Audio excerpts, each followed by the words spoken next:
What is happening, everyone? It's G-Ball, and I have an exciting knife here to unbox for you, coming in from Kershaw. This is a brand spanking new release for them, and one that I am very excited to introduce to you. Now, if this is your first time stopping by, welcome to G-Ball Vision. Drop a comment below. Let me know what your EDC is looking like today. The knife we are taking a look at shouldn't be a stranger to most of you. It is the Bel Air, but this particular Bel Air is going to be sporting a cool new material that I really enjoy, and that is going to be CPM M4 blade steel. If you're not familiar with the Bel Air series, it routinely comes in magnet cut, and that's what we have seen on 99% of the Bel Airs that have come out, whether it's the standard Bel Air size, the clip point, or the XL. They pretty much all come in magnet cut. Well, now they just released recently here in 2026 these new CPM M4 variants. M4 is a tool steel. It is a great steel in my opinion. I love the fact that Kershaw and ZT have been using a lot of crew wear, M4, magnet cut, all kinds of really good steels. It's going to be sporting the Duralock that they offer, their crossbar lock, one of the best in the game in my opinion. We have nice size thumb studs for the deployment. Now this is the XL variant, which means we're going to be looking at around 3.5 inches of blade or just under. And this particular one is going to be sporting some aluminum handles. They're deep carry clip, it is surface mounted, and it's going to be left hand friendly. You have a nice sharpening choil there. Pretty much, I would consider the Bel Air the ultimate USA made EDC knife to get you into USA made knives, right? I think it's the perfect starting point because you can get them as low as $130, somewhere in that ballpark. And that's for a USA made knife in magnet cut and aluminum. Now, if you start to jump up in your price, you can pick up various handle materials, and now you can pick up different blade steels even. So they're doing quite a bit with the Bel Air series, and I suspect they'll be putting out some new locks on the Bel Air here soon. We do have 3 1/4 cutting edge and 3.4 of total blade. It's going to come down there at, we'll give it 7 13/16 overall. And to put the size of the XL Bel Air in better perspective for you, we have some comparison knives here. The Spyderco Para 3 up top and the PM2 on the bottom. And you can see the Bel Air falls right in between the Para 3 and PM2. And 2 more for you. We have the Benchmade Bug Out up top there, and the Vosteed Raccoon Sheep's Foot variant on the bottom. And you can see the Bel Air XL is a little bit bigger than something like the Raccoon is, and quite a bit bigger than the Bug Out. We'll grab our 50 ways baked in G-Ball Vision Hank here and take a look at this pocket clip. They have one of the best standard deep carry clips in the game, at least in my opinion. It'll carry pretty deep. You'll have maybe 1/8 of an inch poking out of the pocket there, but it's going to look clean. The clip works well for carry. It's also good in the ergonomics department. And as far as aesthetics go, it looks pretty clean. As I always say, I could do without the Kershaw on there. We already have it on the blade. Not a deal breaker, so to speak, but I would prefer that they didn't do either of those things. But that's just me. I mean, just this on the back, you know that it's a Kershaw with the American flag, the Kai USA. We already know that it's Kershaw, so we don't really need it 2 other places. But like I said, not ultimately a huge deal. Get the arch nemesis out here and give this bad boy a weight check. And I like to play a little game here on the channel with the new knives that come in. I attempt to guess the weight, and I always invite you to play along. You put your guess down in the comments, ounces or grams, whichever you prefer. Even if you already have a comment down there, go ahead and put your guess. And if you're enjoying this video, you like knives and gear, you're in the right place. Make sure you're subscribed and ring that bell. I'm going to give this a go here. This is the first time I've handled an XL in the aluminum, I believe. I have handled the standard Bel Air in aluminum. I'm going to say with the steel liners, there is some internal milling in there, a couple of standoffs, no backspacer. I'm going to say that they were able to keep this right around the ratios. So let's say 3.5, maybe 3.6. Let's go 3.6. I think that feels pretty good. 3.6. Lock it in. Lock it in. Oh, I got smoked. That's not really that bad. 3.2 ounces is what it's coming in at. 90 grams. So I was 0.4 off. It feels a little heavier than that. I guess it's hard to tell 0.4, but yeah, I think it has a good weight to it. Could even be, for my particular preferences, even a little heavier than it is. Maybe more up in that 3.6, 3.7 area, which they could definitely get out of this because there is a ton of internal milling in there. Those are almost skeletonized. And that goes back to, at least with me personally, and I feel like that's the case with a lot of you out there as well. We've been in this, I don't know, this scenario where every company and everybody feels like everything has to be lightweight or all the weight cut out of it. Now, that's not always the case, but that's been a fad for several years now at this point. And I'd like to see companies kind of work away from that, unless it's a knife that's intended to be lighter weight, then of course. But otherwise, let these bad boys have a little heft to them. We have the calipers out here. They are zeroed off. These allow us to get measurements on the handle and blade. We'll start off with the handle thickness. That's 0.42 and 10.8 millimeters. Move over to the blade stock thickness. That's the thickest part of our blade. 3 millimeters and 119 thousandths, call it 120. And then we'll get a look at the BTE measurement, also known as the behind the edge measurement. We typically see 22 to 24 thousandths.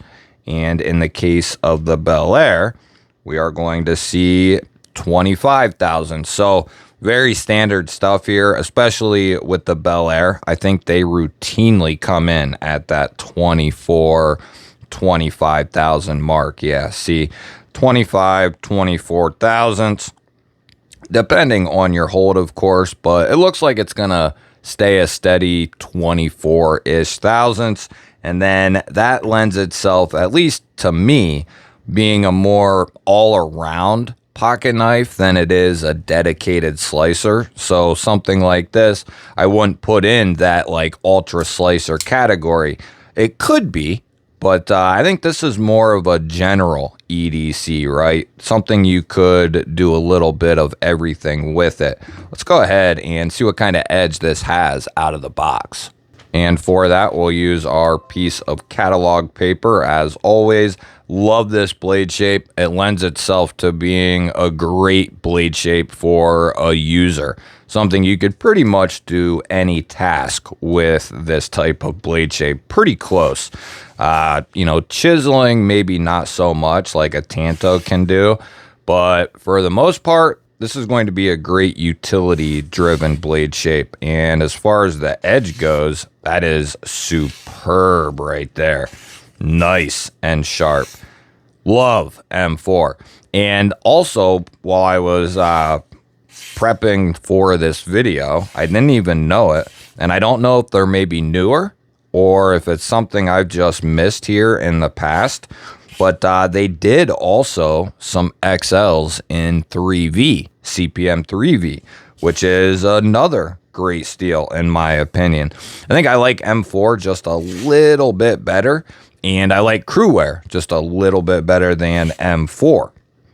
I would love to see them, and I think maybe they did a exclusive or something in Crewwear. Could be wrong on that side of things. If you know, let us know down in the comments if they did an exclusive Crewwear variant, but I'd like to see that be a little bit more, widespread to retailers out there if they did do a Crewwear. And if they didn't, I'd like to see them incorporate that into the Bel Air. I think it would be a great idea to put this knife out in a nice variety of different steels, kind of like a Para 3 PM2 or any Spyderco for that matter, but put this bad boy out in a wide range of different steels, and I think a lot of people would be really happy about that. The other thing that is, staring us right in the face, at least some of us, is the fact that we want to see the clip point on the XL. I am with you guys who want that. I've been saying that as much for months and months now at this point,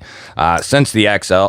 Actually, I've been wanting an XL before they were even introduced, and I've wanted a clip point XL, since the XL was introduced. So, I've been saying that stuff for quite a long time, and not stop there either. I think, they could do quite a bit with this guy as far as a clip point goes, maybe even do a more exaggerated Warncliffe with it. Something to that effect. I mean, this is kind of a modified drop point, modified sheep split Warncliffe. It's a cool blade shape. It works really well. Like I said, utility work. You still have almost, it's a lower spear point almost, and it's still going to poke and pierce really well. Just a very versatile blade shape. Let's go ahead and we'll get the driver out, see what we're looking at for our hardware. It's going to be T8 there on the pivot, T6 on our body screws, T6 on the pocket clip as well, and then a non-tooled pivot on the back side. And here again, I'm not sure why companies feel the need to put the non-tooled pivot side on the back side of the knife. I would much prefer that to be on the show side. I think that would just look even cleaner, but here again, not some sort of deal breaker. You can pick these up all day long for just under $200, and to get a new release that's USA made in M4 and aluminum, that's it's not an insanely good deal by any stretch, but it's a pretty damn good deal for a new release. I think we'll see these settle in at a price a little lower, maybe 175 or 170, something to that effect. But because it is a new release, it's going to have a little bit higher price point, and it'll probably stay up there for an extended period, but I think it'll eventually settle down into a little bit lower price point. I could be wrong about that. It is centered up nicely. The springs are nice and strong as always. Good fluid and smooth closing action. The crossbar lock is done perfectly, in my opinion. It protrudes out just enough that you can get a hold of it easily, but it doesn't protrude out too far where it interferes with deploying the knife or your grip or anything like that. So excellent job in that regard. Like I said, the springs are nice and strong. One of my favorite crossbar locks, bar none, up there with the best of them. Even, Kaiser, it is up there in that top tier crossbar lock. So keep that in mind. And the other good thing is, which we'll demonstrate here in a minute, is the crossbar lock is a notoriously dependable, resilient lock that is pretty damn tough. And to demonstrate that, we'll get the spine whacker out here and give this a couple of taps. Now, we're not trying to see if you can hammer a nail into a tree or anything like that with the spine of the blade with the knife locked up. We're merely making sure we hold these companies' feet to the fire, so to speak. That way, when we're buying a locking knife, we want it to stay locked up under normal circumstances, which means it should be able to take a light tap out there, a medium-sized tap everywhere. We don't go too overboard with it, but we want to make sure the knife is staying locked up, that lock is going to do its job. And I have tested at this point hundreds of crossbar locks from $25 all the way up to, $250, $300, or however far they go. I've tested all of them that I could get my hands on. I have tested all of them that I could get my hands on, and we have not had an issue out of a $20 Ganzo or a $200 Kershaw when it comes to the crossbar locks, and pretty much anything in between. So it just goes to show when you do the right, it just goes to show when you have the right tolerances and everything done to spec, it is going to hold up really well. The other great thing about crossbar locks is their versatility. Lefties and righties can use them, so you have all the resilience, dependability, the strength of the lock, and then the versatility of it as well. So a lot going for a crossbar lock like this that's done really well. No, it doesn't feel quite like a real detent, but these companies have been able to really dial the crossbar locks in, so you get a good, strong deployment, a good feeling deployment. It's not mushy. Back in the day, most of them, were pretty mushy, but things have changed a lot since, 2020. Let me know down in the comments what you think of the new Bel Air XL in CPM M4. And let me know down in the comments if you have any of the recent Kershaw releases. And let me know what you think of them. I look forward to hearing from you. I will have links to all the various Bel Airs down in the description. Do me a solid, hit that thumbs up button. And if you want to see more dope daily knife and EDC content, hit that subscribe button and ring the bell. I'll pop up a couple of new videos you haven't seen yet. Go check one of them out for me. Have yourself an awesome day. Thanks for watching. I'll catch you on the next one.